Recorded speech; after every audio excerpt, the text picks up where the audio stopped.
Hello, everyone, and thank you, Janette and Justine, for having me here for such an incredible day. I'm really honored to be part of this great initiative. And I'm excited to bring this talk as well to your audience.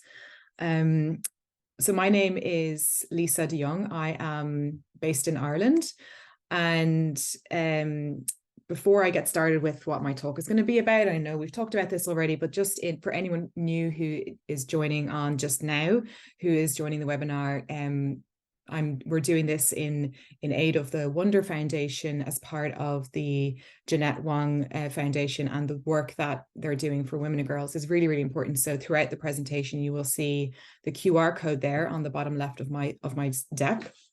So you can just take your phone and make a donation, and every little penny helps a lot. So we'd really appreciate all the support that we can get. So moving on, my name is Lisa, and I'm here to talk about the menstrual cycle, living in sync with the menstrual cycle. But before we get into the nitty-gritty of what I'd like to share with you, I have an important question first. So this is the agenda that we're going to look at. We're going to do a question first. Then I'm going to share a bit about my story and how I got into this work, because a lot of people are curious about that. And then I'm going to share some nuggets of wisdom that I have come to learn as really important parts of both living in sync with the menstrual cycle and understanding what's happening in our body, but also not really important nuggets of wisdom for pain. And that's a huge part of my story. So before we get into that, I'd like to know, and Janette or Justine, if you can pull up the poll there for me, if you have it handy. I'd like to know, do you struggle with your period in some way? Do you struggle with period pain, physical pain, or some kind of emotional difficulties around your cycle? Or for people who are, like you said, on their way out, moving into perimenopause, maybe you struggle with perimenopause, or maybe you are, through menopause and you did used to struggle with pain. I'd like to know. So I'm going to click my answer here and then see what people say.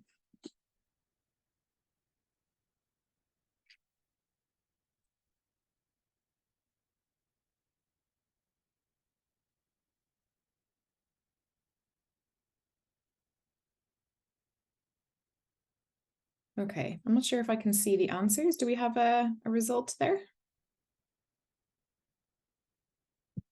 Yes, can you see it? No.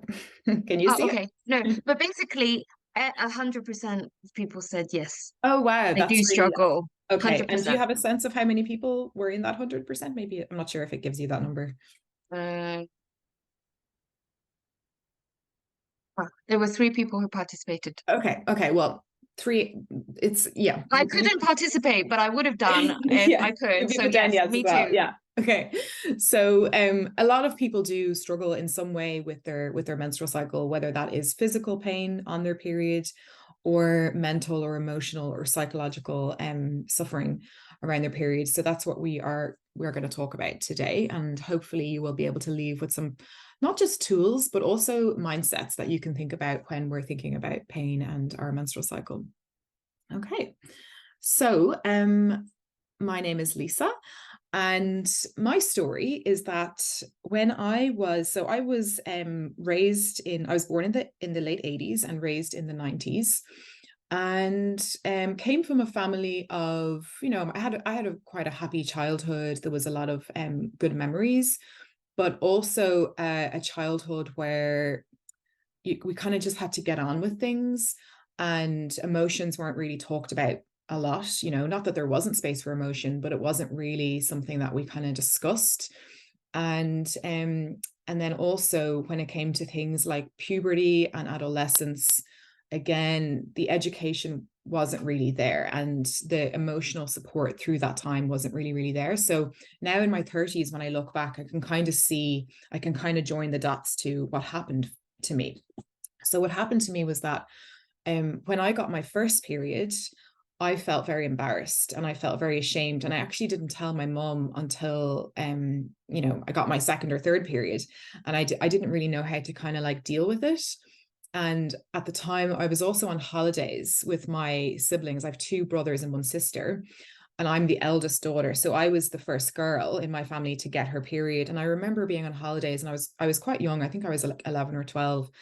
And I felt really sad because the narrative that I had in my head about menstruation was that I couldn't go into the swimming pool on the holiday anymore. We were staying in a campsite. I couldn't join my brothers and play in the pool because when you're on your period, unless you use tampons, you shouldn't go swimming, because otherwise you would humiliate and shame yourself. People would know you're on your period.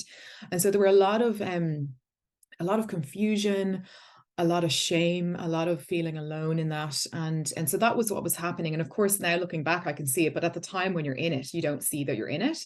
And anyway, then fast forward to when I was about 13, 14, I was in secondary school at the time. And I started to get really bad period pain. And it was manageable at first with painkillers, but then it got to a point where it was so painful that I was fainting. I had to get my mother to collect me from school in the middle of, class. I had to miss out on sports, and I went to the doctor, and the doctors, I went to several doctors, and really all they could do for me was painkillers. I was very young to be taking a lot of painkillers, and or the pill. And again, I was quite young to be going on the pill too, and it was not really a solution for pain. But anyway, I went on the pill because it did, and it's a whole other conversation, but it did stop my ovulation. And so my menstrual pain wasn't really there. But it wasn't really a solution, because then by the time I got to university in my 20s, I was having a lot of side effects to the contraceptive pill. And, I wasn't happy. I felt very stuck. I felt very confused. I felt very isolated. I still had shame and embarrassment. I didn't understand what was going on, but I knew that the pill for me wasn't the answer to this pain problem. And then I was also getting a lot of acne that was linked to the pill. So I was kind of like on and off different pills. And it was a really stressful, confusing time for my body. And it was also a stressful, confusing time in life anyway, because I was an adolescent growing up, puberty, then going to university. And then again, some of the values in my family were very achievement oriented, and there was a lot of focus on academia in my family as well. So that was, quite a lot to take on as a young girl, and not really feel very supported. And so that's sort of like the not very nice part of my story. But then the point of change for me in my journey was that I just had enough. And I've always had this inner rebellious side in me that, kind of thinks, well, no one's helping me, so I'm going to figure it out. So at the time then in my 20s, we had Google, we had the internet, we had YouTube, and I started to Google about hormones. I started to Google about the menstrual cycle, and I started reading books. And it was still early on. I know nowadays, like now in 2023, the menstrual cycle is being talked about in the media, and there's lots of books about periods, and we've got, great, like even today, great talks on hormones and our gut health and all that kind of thing. But this was, over 10 years ago, and there wasn't really much of that. So I had to kind of figure things out by myself. And so that's when I started on my journey of learning about all the things we've been talking about today, about your blood sugar balance for your hormones, about, your gut health and how important that is for your hormones. And then I started to learn about the menstrual cycle. It's like, it's not just something we have to put up with as women. It's also an energetic system in our body that's linked to our emotions. It is linked to our psychology. It is linked to our libido. It is linked to our energy levels, our motivation, even our creativity, even our, we're talking about ancestors, our spirituality. So it's this incredible, complex, but very intricate system that is in us. And I, with the work I do now, coaching women, working with groups, I definitely think that the menstrual cycle can be something that we can use as a tool in our lives to support us, rather than it be a burden. And so now my work for myself and for my clients is all about empowering ourselves in our relationship with our menstrual cycle, and empowering ourselves in our relationship also with pain and with chronic pain, and the journey of healing and recovery. Because again, it's not a linear journey. I still get pain from time to time. It's definitely not as bad. you know, my long story short is that I actually did end up getting diagnosed with a condition called endometriosis, and I have had 2 surgeries, one abroad. So I've got a very long story. But now I have a very different relationship with my cycle. I have a very different relationship with pain. It's far from perfect. But I know that it is very, for me, it's very holistic. It also involves my nervous system and my emotions and even my thoughts. Okay, so we're gonna talk about that next. So before we get into the menstrual cycle, which is obviously very important, I want to just lay the foundation of our thinking about ourselves and our menstrual cycle with understanding the nervous system. And I'm sure a lot of people here have been to gym classes or yoga, meditation, breath work classes where you've learned about the nervous system and you've started to think about it. And so we're going to just reflect on it again for ourselves, because it's a really helpful tool to come back to. And the nervous system is also a tool that you can use if you don't have a menstrual cycle, because maybe you don't have a womb, or maybe you're pregnant, or maybe you're gone through the menopause, or various reasons, or you're on the pill. You can use the nervous system as your somatic, so your body-based lens and anchor, or handle rail to support you in your holistic wellness. Okay, so the nervous system is essentially a lot of nerves that start in the brain, and they start at the base of the skull and they go all the way down our bodies. And we have lots of nerves around our gut. That's why, you know, emotions are part of our gut health too. And then we have these different responses in our nervous system. Okay, so looking at the presentation here, you can see there's a ladder on the right hand side, and then on the left hand side we have the 3 different states. And with the nervous system, our states are linked to how we feel. They're linked to our hormones, they're linked to our thoughts, and they're linked to our emotions, and they're linked to our relationships and how we feel in the world. Okay, so the nervous system is always on. Even when we're sleeping, it's always on. If you look at wildlife and nature, and you see those documentaries with animals in the wild chasing prey, etc., and then or you see an animal, or even your own pet at home, and they get a fright, and then they might need to shake it off, right? They shake off some energy that has moved through their body, and they shake that off as a way for their nervous system to discharge stress energy, is what it's doing. Okay, so that's kind of what we're alluding to here with this ladder. So all of these responses that you see in the presentation are normal responses that are important for survival and for safety. So if you identify with living in one of these places more than another, I just want to remind you to be really kind to yourself, because we go into freeze response, or we go into fight flight response because of our circumstances, because of our history, because of how we feel. Okay, so there's no right or wrong with any of this. Rather, this tool is to be used as an awareness tool to give you insight into what's happening to you, particularly for people who are struggling with chronic pain, any kind of chronic pain. This is really important to know this. Okay, so at the bottom of the ladder, you see the freeze fawn response, and you might have heard of that before, where we have a freeze response when something is scary. And again, you see that in animals, they freeze or they play dead, and they do that to stay safe. In our lives as humans, the way that might show up for you is through loneliness, or through a lot of fear, or social anxiety, or isolation, or maybe there is some trauma. A lot of us have a history of trauma, or complex stuff, like complex family stuff, like kind of similar stuff to what I was talking about earlier, where you might not have felt supported. And then it's very difficult to then approach people and be in our vulnerability when we weren't raised that way. Okay, so that's the freeze response. And again, very normal. It's very common. I see it in a lot of people. And we move into freeze and out of freeze, depending on what's going on in our life.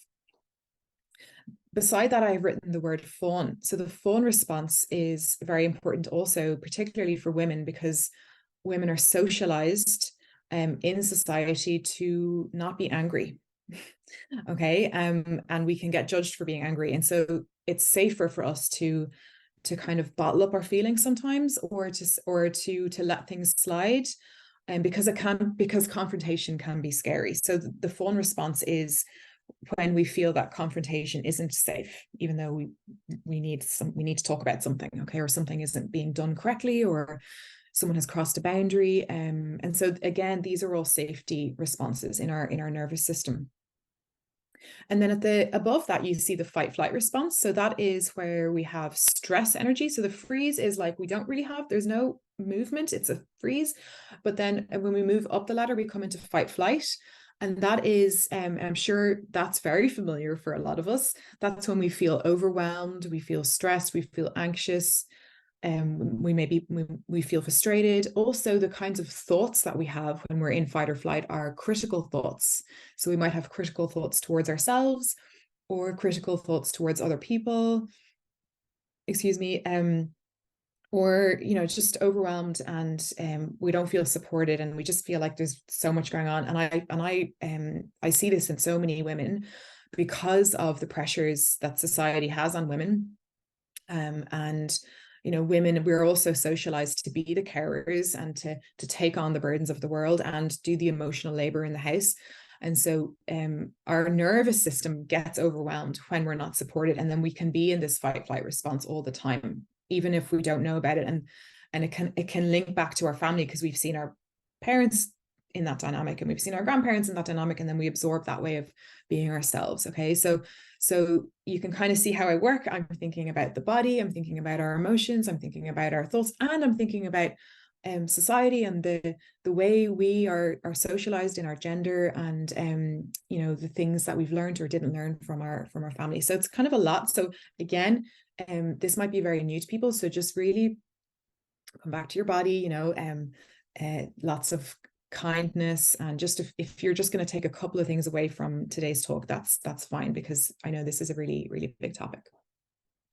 And then moving into a more positive place on the nervous system ladder, the top of the ladder, we see the rest and digest response. And this is the place in the nervous system where we have the biology of safety. We have the biology of feeling supported. We have the biology of feeling connected. We feel organized, and we have options. So in the freeze response, we feel we don't have options. And in the rest and digest, we think, I have options with this problem. I know that it's hard right now, but I feel safe in this situation, and I know it's going to be okay. And so our job as people who are on a healing journey, on a recovery journey, and working with people or interested in this space is to understand when we might be spending a lot of time down here, or if we're spending a lot of time in here, and finding ways we can move up the ladder. And the good news today is it's really easy to move up the ladder. And a lot of this work is awareness work, okay? So the ways that you can move up the ladder is that you need connection, and we need mobilizing energy. Okay, so connection is support. So community, places like this, friends, family, maybe therapists, coaches, Facebook, support Facebook groups, things like that, and colleagues, group exercise classes. I love going to I go to a group exercise class because I feel so much more motivated when I'm there together with other people rather than when I'm in the gym by myself. It's a lot more, I have to motivate myself a lot more. It's a lot harder work for me to do that when I'm alone. So we have to go from this place in the ladder up through this section to get to here. Okay. And I want you to think about small, easy things, not big, long, hour-long meditations or things that are going to make us feel bad about ourselves. I want you to think music. I want you to think painting your nails, the small things that you do already in your life that help you to feel like you've got it. Putting the bins out, having a cup of tea, calling a friend, going for a walk in nature, really small things. And what you can do is, as your homework, this is an exercise I do with my own clients. I get them to make a menu. So take a piece of paper and write menu at the top. And then you write down 8, 9, 10 small things that you do already or that you like doing that help you to feel better in your body. and not big radical changes or in your life, but small things. It could be sometimes even if you're nervous, if I'm nervous, I might rub my legs, you know, and I don't even notice that I'm doing it, but then I realize, oh, I'm rubbing my legs, or I'm fidgeting with my pen under the table, and this is actually helping me, you know, this is helping regulate my nervous system. So all these things that you might do already. And so for me, they are things like you know, talking to a friend, you know, having a bath, going to the exercise class that I've booked on. I like to clean the kitchen with music on. I like to put the radio on. I like to listen to podcasts, things like that. And then if I'm not feeling good, if I'm feeling in freeze or depressed or lonely or anxious, I know that in order to feel better, I just need to do a couple of small things to climb the ladder. And then I might have better energy for writing the report I need to work on rather than forcing that motivation when I'm here. Okay, so that's a really important foundation when it comes to hormones, and I'm going to explain why in a bit. Okay, so coming to the menstrual cycle, I'm not going to go into this in huge detail. You might have already been talking about this earlier on, but I just want to name the hormones that are involved. So with the menstrual cycle, we have 4 phases. So the first phase is called the follicular phase, where we have the rise of estrogen, the orange line. And then we have ovulation. That's when the egg gets released. That's when we're fertile. And estrogen drops very quickly after ovulation. And as a result of ovulation, then we have an increase in a hormone called progesterone. And then eventually progesterone drops down. This is the premenstrual phase here. And then we come into the menstrual phase. That's when we have the shedding of the lining of the uterus. Okay, so just that's all you need to know with this slide. So when it comes to then the menstrual cycle and everything I said about the nervous system, we can park that for a minute because I'm going to link it back. When we're thinking about women, because, you know, we can talk about mental health, but the reality is people with uteruses and ovaries have a different experience in their bodies of their mental health because of the menstrual cycle. And we have a different experience with our nervous system. I'm going to explain why in a minute because of this. Okay. And because of the hormones I just talked about. So this is a wonderful tool that you can use and you can think about. And really it is archetypes or metaphors that you can think about in your mind as you're going through your life with your cycle. So the menstrual phase, when we're having our period, the archetype or the metaphor is to liken it to the winter. It's the inner winter of our hormones. Why is it the inner winter? It is the inner winter because, remember, estrogen, that hormone, which is actually an energy-giving hormone, drops to the bottom. And similar to winter, if we think about winter, winter is dark and winter is cold. And, you know, nature needs to rest during winter.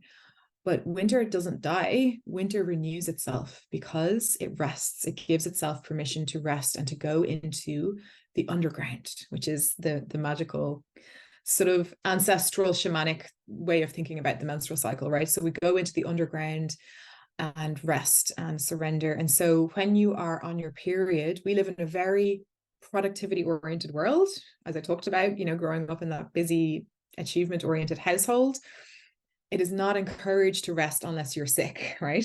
So, but with the menstrual cycle, what we're doing is we're resting proactively so that we don't burn out, so that we don't get sick, so that we can, you know, journey up the ladder in our nervous system ladder easier.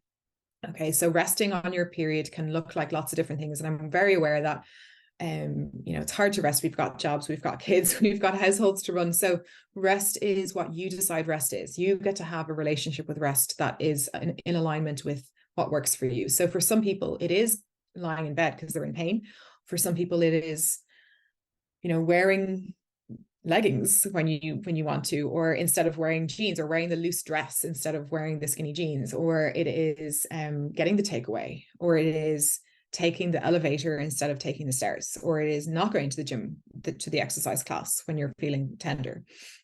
Okay, so, or rest is prepping your meals in advance and having some meals prepped in the fridge or in the freezer, you know, and taking on the lessons from the previous talks about gut health and diet for hormones. So that's what rest can be, or can be meditation, or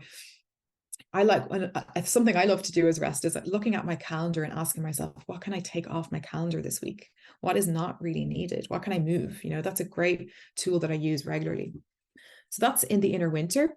And then in the same with the seasons, after the winter, we have the spring. So the spring is the season between winter and summer, as we all know. And it is where estrogen starts to pick up.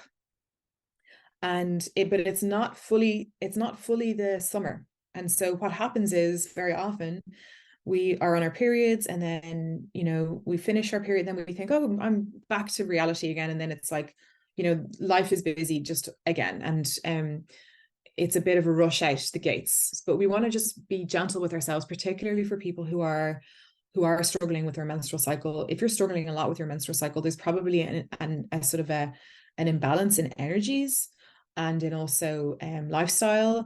And there could be a lot of burnout and a lot of stress and adrenaline underneath that.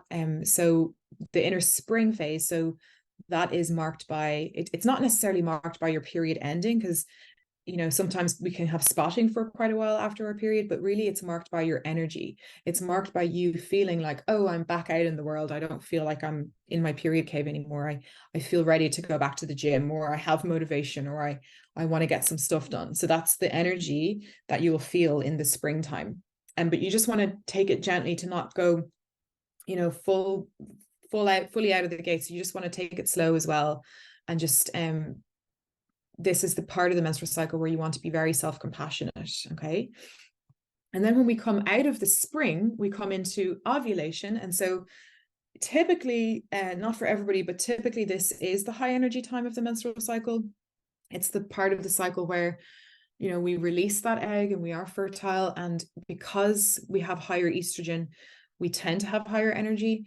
And because of estrogen, going back to the nervous system, actually buffers the nervous system in terms of our mental health. It sort of soothes us. It helps us to feel more emotionally resilient, like we can take on more stuff.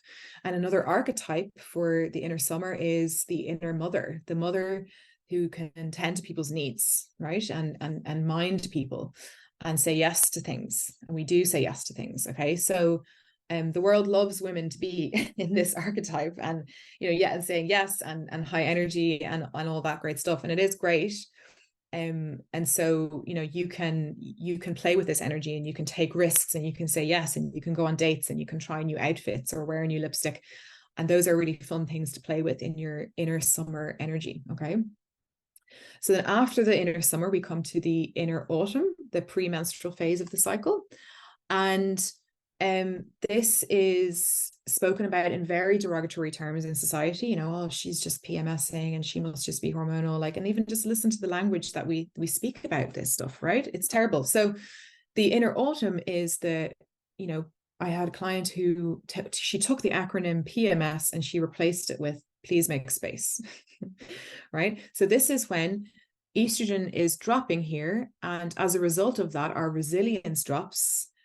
We have lower tolerance, right? And the stuff that we pushed under the rug here starts to matter, and we start to care, and we start to feel it, right? And then what happens then is, because estrogen is dropping, going back to the nervous system, where we are more likely to go into fight or flight, spend a lot of time there, and feel irritated. Our needs are not being met. We have anger we don't know what to do with, because we've never been taught how to process anger. We don't know how to ask for help, etc. All these things that we have to learn, right? So, and it's no wonder that we don't feel great. Okay, so the inner autumn of the cycle is the no BS time of the cycle, where we can't lie to ourselves anymore, right? And it comes out in other ways. So the teaching is, well, firstly, as always, lots of self-compassion, right? Lots of self-compassion and kindness, and if you can, do the please make space thing, and take the things off your calendar. Your period is coming up in a week or in a few days. Can you look ahead and see how you can make your bed nice, get some nice fresh sheets on your bed so you can rest, plan your meals, take things off, all that stuff, right? So the more compassionate we are to ourselves in the inner autumn phase, instead of listening to what the world wants of us, right? The better we are going to be in ourselves, and the more likely we are to come into more harmony with our menstrual cycle. So this is all about having a harmonious relationship with these energies. This is an ebb and a flow. It's like the moon. It's waxing and waning every month. And and this education will give you the tools to understand that you're not crazy, that you're not broken. Something wrong with your menstrual cycle. Yes, you might need some support, some nutritious nourishment, some education around this stuff. But really, this is about having a different understanding. This is about having a different relationship, and living with that, regardless of what other people don't know about yet, right? So all of this stuff is really, really helpful. And I have the way you can start to get to know your menstrual cycle is through tracking. So you can use an app, you can use a journal, you can just put down day one in your diary and sort of take note how you feel. I like to start with noticing physical feelings. So maybe you have your pain is changing, or so physical things like examples are pain, energy, libido, digestion, bowel movements, just physically how you feel, your skin, all that kind of stuff. And that will all ebb and flow with your cycle. And then you can then track your emotions, so how your emotions are around your cycle. And then you can also track like your mental state. So you might notice you have a stronger inner critic on one side than another side. And then you can start to get curious. And what you're doing is, because with this menstrual cycle model, there is no right or wrong way. This is just a tool for you to use to get to know yourself on that deeper level that we haven't been taught in school, right? So and so you have to bring a lot of compassionate curiosity and be very curious, because your inner seasons are going to be very different to my seasons or your friends' seasons, or people going through different things. I also get asked very often about people who are on the pill, whether you can do this, and my answer is always yes. I've worked with a lot of women and people with cycles who are on the pill or who don't have the same hormones as a natural menstrual cycle, but you can still use this model, and you can use the nervous system model to be curious about your body and the mind-body connection. And you can start to see if there is a cyclical element for you. A lot of people start to realize, oh, there is cyclicality for me, and it's helpful for me to kind of schedule in a quiet week in my month. Or and some people like to use the moon as an anchor, because that's also like a 28-day ebbing and flowing, sort of waxing energy, waning energy, that like the light, the dark. And you can start to use that as an anchor to help you with your energy management throughout your month. Okay. So I'm going to move on to the next slide. So with all that said, I wanted to also talk a little bit about emotions and pain, because it's something I'm very interested in. And there is a lot of really new emerging pain science coming out of research these days that is linked to the nervous system that I talked about. And really what a lot of the pain science is saying is that when people have chronic pain, a lot of it is linked to fear and worry and suppressed emotions. Okay. And so I then asked myself, okay, well, I know how I'm feeling today, but there can still be emotions from the past. But it can be very difficult to look into our emotions, because they are linked to things that we're not happy with, maybe things in our relationships or in our work, or maybe things about ourselves or things from the past. And so it can be very, very difficult to look at that stuff. So I would encourage, if you do resonate with that, if you resonate with maybe there being a lot of feelings that you're not really sure what to do with, it's just to like really be very compassionate about that. I think it's really good news. When I heard about the role that emotions play in chronic pain, I was actually really happy, because then I realized, oh, actually that's something I can work with and learn how to work with over time, is to learn how to be with my emotions or process my emotions better. It's not necessarily always going to be something wrong with your body, because injuries tend to heal. But what's happening is when there's chronic pain, the brain makes these neural pathways, and the brain will send messages of pain to distract the body from feeling emotions, because feeling emotions mightn't be a safe thing to do. Okay, so it's important to think about how you can start to bring more safety, bring more self-reassurance, build self-trust, self-compassion, kindness. And there's loads of things you can do. You can do journaling. There's loads of lovely self-compassion meditations on apps like Insight Timer. There's a really good app as well called Curable, Curable, which is particularly for chronic pain. I also have a menstrual cycle tracking journal, or you can create your own, and you can start to kind of like be curious about your emotions. And what I would always suggest is if you're going into the emotional landscape by yourself and you're doing journaling, to just close that practice with a self-compassion meditation. Okay. It can be a 5-minute sitting, with your hands on your heart, or one hand on your head and one hand on your heart, or you can put your hands on your womb, or you can listen to an audio, like a compassionate audio, or you can go for a walk. Because when we go into the emotional landscape, it can be scary. It can be very scary, and we don't know what to do. And as I said before, if we have anger, and we're not comfortable with the things we're angry about, that can be also scary too. So you just want to be really mind yourself with that. And what you're doing is then we're building safety with emotions, because when we're in, like I said, with the nervous system, when we're in a lot of fear, the fear creates a hormone called cortisol. And then we spend a lot of time in fight flight energy. Okay. And I see this in the wellness space everywhere. I see people who are in chronic pain, or they have a thing that they're worried about. And then they learn lots of information about wellness and diet and all these great things they're learning. But then they go into this place where we think we're doing it wrong, and I'm saying this from experience too, right? I feel like I learned all this stuff about hormones and diet and lifestyle. And then I ended up with a very restrictive diet and very restrictive way of living, and fear of doing menstrual cycle tracking wrong, and fear of, I felt like I was causing my period pain, and it's not true. And the root of a lot of it is, for me at least, was a lot of shame, not having education, a lot of fear, feeling unsupported, all that stuff. So this is all about taking our power back, and feeling supported, and having a direction, and understanding what's happening in our brain, and the role of fear it plays in our life. And very often we don't need it, right? So what else did I want to say? So there are just the takeaways that I want to offer today, really are the nervous system. I'll just summarize, the freeze, the fight flight, the rest and digest.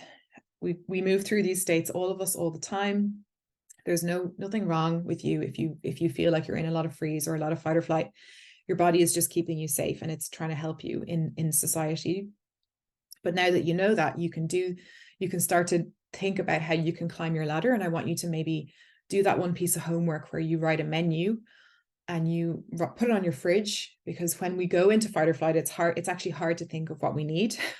So you need a reminder, you need a post-it somewhere, or you need a little reminder somewhere so that you pick up the kettle, or turn music is great. You can just click a button on Spotify and it can really shift your energy.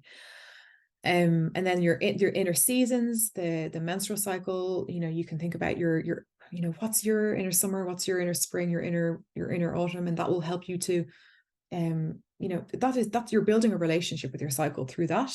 And then lastly is the emotions, and just to be aware that emotions matter. And it's important to find spaces, a safe way to process and express our emotions. And just to be aware that we're not going into too much fear when it comes to all this stuff, because that will also drive a lot of pain signals in the brain. So they're the takeaways. So I have upcoming courses coming up. I have a lot of free resources. You can go to my website, lisadeyoungcoaching.com. And if you join my newsletter, you'll get all the information about courses and all that kind of stuff. And again, thank you so much to Janette for having me here for such a fantastic event. It's really been such a pleasure to speak about my favorite topics.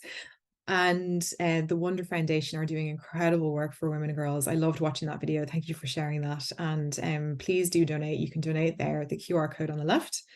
And then on the right-hand side is just more about my work there. So that's it. So thanks for listening, and I hope you have a lovely rest of your day. Thank you so much, Lisa. By the way, just everyone who is still listening, please do take time to go and have a look at Lisa's free resources on her website. I had a look and I kind of like got a little bit started into that journey for myself, just purely looking at those free resources. And then I found so much value that I had to reach out to Lisa to ask her to actually come and give a talk. And so thank you so much for that. And, you know, your talk has been so insightful, and having you explain to us how it's not normal actually for us to be feeling so much pain, for us to be feeling so much shame.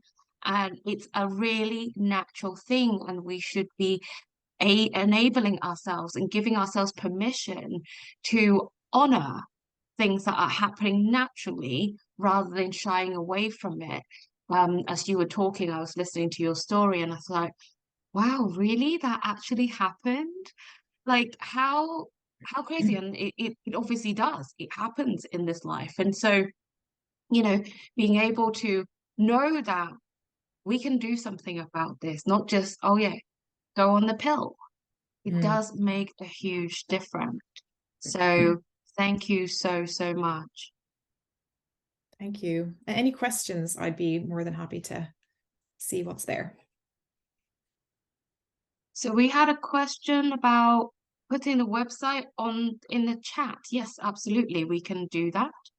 Justine, are you there? Do you have a I am, question? yeah, I'm here. It's Lisa, just absolutely wonderful insights. I mean, we've heard about menstrual cycle a couple of times today, but both you and our other speaker talking about it were so different.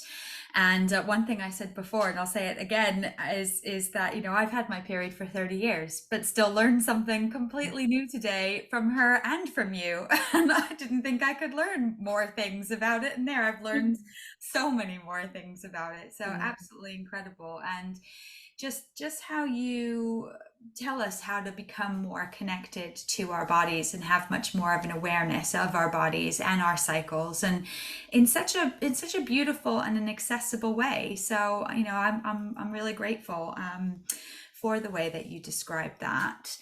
And interesting the way that you also connected it to the moon, because I know sometimes there are coaches who talk about, you know, marketing with moon cycles and business with moon cycles. I mean, is that something that you touch upon as well? My own practice is more in human, the body, like as in ourselves and our the biology and the biochemistry.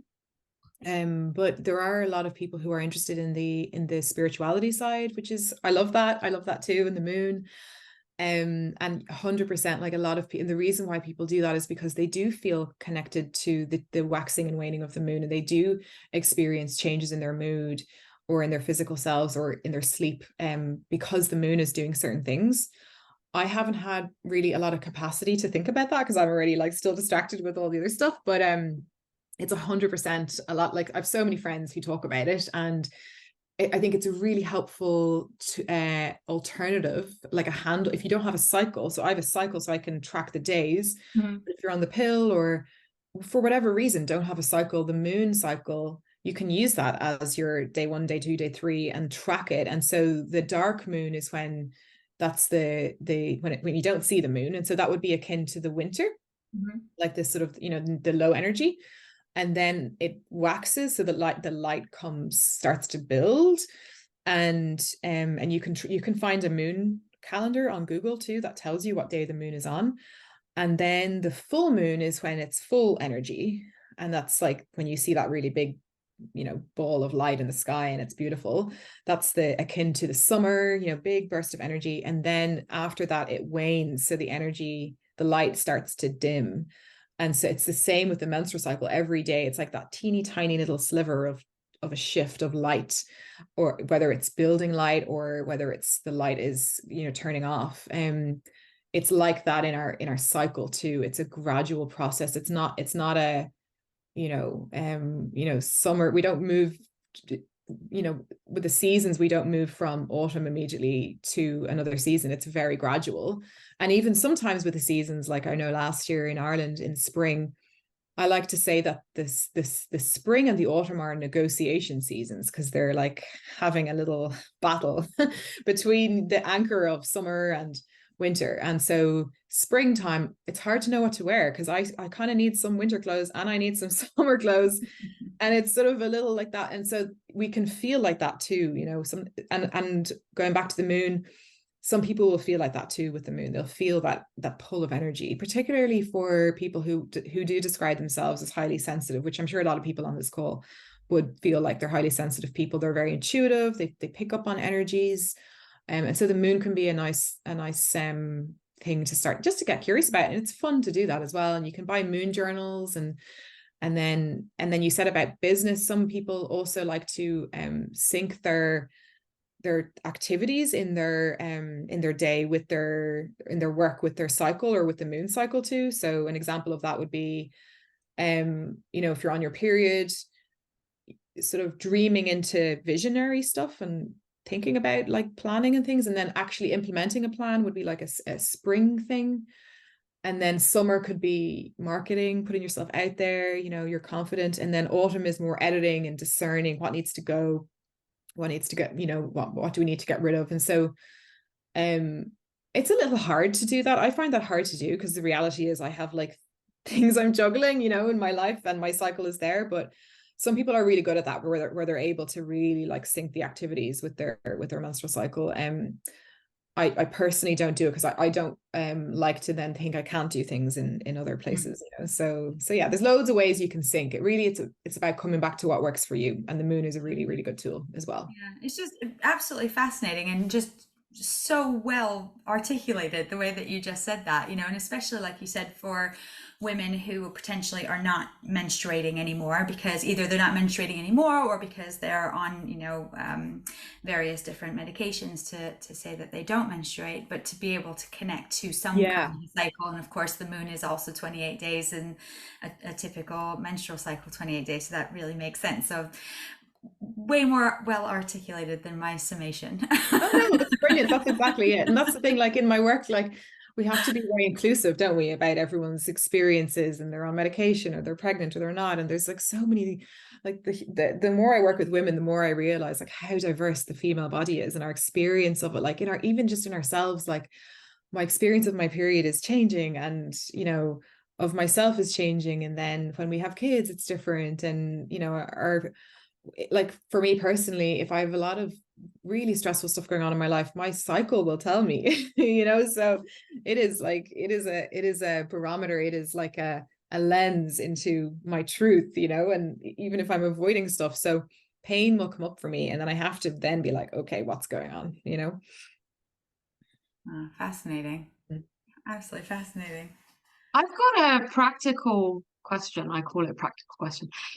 So let's say you are feeling the mood swings, and you are going through the motions, and suddenly you're up, suddenly you're down, you're getting a bit angry for no reason, frustration. Is there anything that you suggest that we can do to kind of like almost snap stroke ease ourselves out of it, because sometimes it's not, when you're feeling like that, it's not so easy to go, okay, let's do a meditation. And it goes, come on, hurry up. No, I hear you with that. And I love that question. Yeah. So it will depend on the situation. I have learned that some action and facing something can really help regulate my nervous system. And what I mean by that is, yes, I can meditate and I can go on a walk, but really if the problem is I'm annoyed about something, or my partner didn't do something that I was hoping he would do, for example, right, or I don't feel supported enough, I need to have a conversation, you know, and I need to make a request, not a demand, a request, right? And so that is one way that I think about it for myself. Another way is if I'm feeling very overwhelmed and I have a lot of things to do, I just need to sit down and make a list of all the things that are in my head, and just really look at that and be like, okay, what can I actually do today, and what can I park, or what can I ask for help with, you know? So because for me it'll depend on why the frustration is there, where it's coming from. For me it will be because I'm overwhelmed, or I don't feel supported in something, or you know, and then sometimes I have to pick my battles. You know, like something happened the other day, I was annoyed about it. I was like, you know, it's not really like, I can let that one go. You know, so it is about asking ourselves, we have to kind of inquire what our need is underneath. If I'm usually, like for me, when I'm working with people, when I'm coaching, that starts to get clear over time. And so the longer you do this, the longer you realize, oh, I do people please and I'm going into fun and I'm ignoring things. Or you might be someone who says yes to too many things and overwhelms yourself. And then you get frustrated. So there are two different reasons to be dysregulated. So it's about being curious about what is the root of, and is there a pattern in that? But practically speaking, yeah, you might not need a meditation. You might need a chat or make a list or, you know, go to the gym or something else. Yeah, something else. I love how you actually linked it, because actually, you know, our lives are so intricately connected with our menstrual cycle. So it's not like a thing that's standalone that goes called a menstrual cycle. It's actually, it actually gets affected. And I guess, you know, from what I heard you say is that our menstrual cycle is actually going to be showing us certain things that maybe we want to address, maybe we want to adhere to or not, you know, have that conversation, whatever it is. But it's really about, at which point does it benefit me to go and use my menstrual cycle to have a look at the certain things but that might not be going quite right in my life, or maybe actually use it so that actually when we're in the summer, go and do loads of networking and then go and partying and all the Yeah, rest of the stuff. But then the rest of the time is, as soon as we notice we're feeling, oh, there's a little bit of a discomfort here, then we're like, ah, now we're kind of moving seasons and we can go into, maybe this is a reflective mode and I can sleep more and skip the gym in the morning because it's 4 degrees. that's exactly it, Janette. I love that. And what's so nice about the season, like it can be hard to do this work because you are then facing yourself, right? And it's easy to ignore stuff in life, right? But like say for example, I get irritated about something like a circumstance, right, in my life, and I feel it then in the premenstrual phase, because that's when we're more likely to feel the irritation. But I only realize it, and then I get my period the next day. I'm not going to go and have that difficult conversation when I'm in pain. Like I'm going to be like, I'm going to revisit that. That's why the journaling helps, because you can kind of like, or even just like making a mental note and be like, oh, that's bothering me. I think we do a lot of brushing things under the carpet. And what I see with the menstrual cycle is we can have PMS and pain, but because they pass, we forget about it. But if we're putting up with that for years and years and years, which is what happened with me, right? We do have to start to kind of address it if we want to get to a better place. And so like I have a couple of friends, and this is also my story, where when I first discovered this work and I started to get curious about what was happening in the inner autumn, that's the truth seeing place. It took several cycles for me to revisit the problem before I realized and in that case, for me, it was a relationship breakup, right? It was many years ago. And I've seen that happen where people are revisiting things they might change their job or move house, and, you know, they kind of access their inner truth. But it takes time. It takes time to do that. And that's why it's really important to have, like you're saying, self-care, lots of self-care around that stuff, because it's not easy to like it is actually easier for me to ignore problems in my relationships. I wish I could do that, but the problem is that my body then suffers. Yeah, So totally. yeah, no, I totally understand that. So thank you so much.